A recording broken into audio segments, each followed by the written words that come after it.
बिस्मिल्लाहिर्रहमानिर्रहीम अस्सलामुअलैकुम। आज हम आपके लिए लेकर आए हैं करेले गोश्त की एक बहुत ही शानदार रेसिपी। तो यहाँ मैंने कढ़ाई में तेल डाल दिया है और हम यहाँ करेलों को फ्राई कर रहे हैं। करेला गर्मियों के मौसम की एक सौगात है। ये खून को भी साफ़ करता है, ब्लड प्रेशर को भी कम करता है और इसके अलावा ये शुगर के मरीज़ों के लिए बहुत अच्छा समझा जाता है।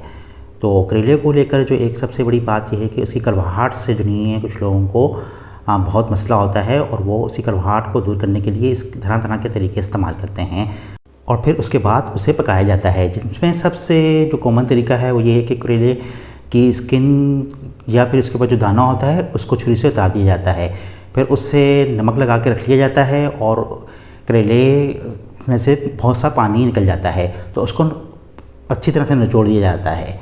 तो इससे एक तो करेले बहुत ज़्यादा नमक लगाने से सॉल्टी जाते हैं, उनका टेस्ट ख़राब हो जाता है। दूसरा बहुत ज़्यादा पानी निकल जाने की वजह से उनकी ग़िज़ाइयत भी ख़त्म हो जाती है। तो उसका एक यही तरीका है कि करेले को अगर आप अच्छी तरह से क्रिस्पी सा फ्राई कर लें गोल्डन करके, तो उसकी कड़वाहट बहुत हद तक दूर हो जाती है। मैंने यहाँ सिर्फ करेलों को धोया है, उसको काटा है और कढ़ाई में तेल डालकर मीडियम आंच करके उसको फ्राई करने लग गया हूँ। तो उसको अब इतना फ्राई करेंगे कि ये बिल्कुल अच्छे से इन पर कलर गोल्डन आ जाए और ये क्रिस्पी हो जाएं, तो इनकी कड़वाहट बहुत हद तक दूर हो जाएगी। और वैसे और करेले का कुदरती जायका भी कड़वा होता है और अगर इसमें थोड़ी सी कड़वाहट ना हो तो खाने में मज़ा नहीं आता। देखें यहाँ पर हमारा करेला कितनी अच्छी तरह से क्रिस्पी हो गया है, इसका कलर कितना खूबसूरत आया है गोल्डन, तो हमने इसको निकाल दिया है। इसी तरह से बाकी करेलों को भी हम बिल्कुल क्रिस्पी गोल्डन फ्राई कर लेंगे तो इसकी कड़वाहट बिल्कुल दूर हो जाएगी। तो इसी तरह मैंने बाकी करेलों को भी बहुत क्रिस्पी करके गोल्डन कर दिया है। तो अब हम यहाँ पर इसी तेल के अंदर मैंने 4 दरमियाने साइज़ के प्याज काटे थे, हमने वो शामिल कर लेंगे। और उसके बाद मेरे पास आधा किलो गोश्त है बीफ, तो जिसकी मैंने छोटी छोटी बोटियाँ बना ली हैं वो शामिल कर लिया इसके अंदर। अदरक लहसुन का पेस्ट भी शामिल कर लिया इसके अंदर 1 चाय चम्मच। और अब इसके अंदर हम शामिल कर लेंगे टमाटर। टमाटर मैंने यहाँ पर 1 पाव लिए हैं। मेरे पास 1 किलो करेले हैं, आधा किलो गोश्त थे, तो इसके अंदर मैंने 1 पाव टमाटर डाले हैं। अब कुछ लोग टमाटर भी बहुत ज़्यादा डाल देते हैं करेले के अंदर ताकि उनकी कड़वाहट दूर हो जाए, तो वो एक खटास पैदा हो जाती है और वो लगता है कि जैसे टमाटर प्यूरी या टमाटो केचप आप खा रहे हैं। तो मैंने तो इतने ही टमाटर लिए हैं। अगर आपको लगता है कि इनमें कड़वाहट है तो आप टमाटर ज़्यादा इस्तेमाल कर सकते हैं। यहाँ 1 खाने का चम्मच मैंने इसके अंदर नमक शामिल किया, 1 खाने का चम्मच लाल मिर्ची शामिल कर दी, 1 खाने का चम्मच धनिया पाउडर शामिल किया, 1 ही खाने का चम्मच इसके अंदर हम ज़ीरा शामिल कर देंगे और आधा चाय के चम्मच इसके अंदर हल्दी शामिल कर दी। और इसके बाद हमने यहाँ 5 लौंगें इसके अंदर शामिल कर दी हैं। तो अब 1 गिलास पानी इसके अंदर शामिल कर देंगे और तकरीबन 35 से 40 मिनट तक इसको दरमियानी आंच पे करके रख देंगे, तो हमारा गोश्त बहुत अच्छी तरह से गल जाएगा। मेरे पास तो जो गोश्त है उतना ही टाइम लगेगा, या आप अपने गोश्त के मुताबिक देख लीजिएगा। तो देखें 40 मिनट के बाद ढक्कन उठाया तो बहुत अच्छे तरीके से हमारा गोश्त गल चुका है और टमाटर प्याज की कितनी अच्छी सी ग्रेवी इसके अंदर बन चुकी है। तो यहाँ अब हम गोश्त को अच्छे तरीके से भून लेंगे।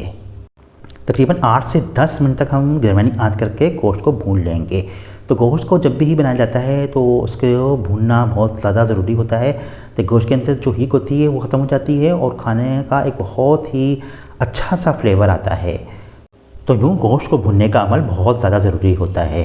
तो यहाँ मैंने प्याज, अदरक, लहसुन, टमाटर, मसालों के साथ गोश्त को शामिल कर लिया था। तो इससे आपकी एक तो टाइम बच जाएगा और दूसरा कि गर्मी के मौसम में शदीद जो गर्मी पड़ रही है इससे आपको बहुत ज़्यादा देर तक चूल्हे के पास खड़ा नहीं होना पड़ेगा। तो गोश्त हमारा बहुत अच्छी तरह से भून चुका था। इसके अंदर हमने जो करेले अपने हम तले थे वो हम शामिल कर लिए हैं। करेले ऑलरेडी जो नहीं है बहुत अच्छी तरह से पक चुके हैं।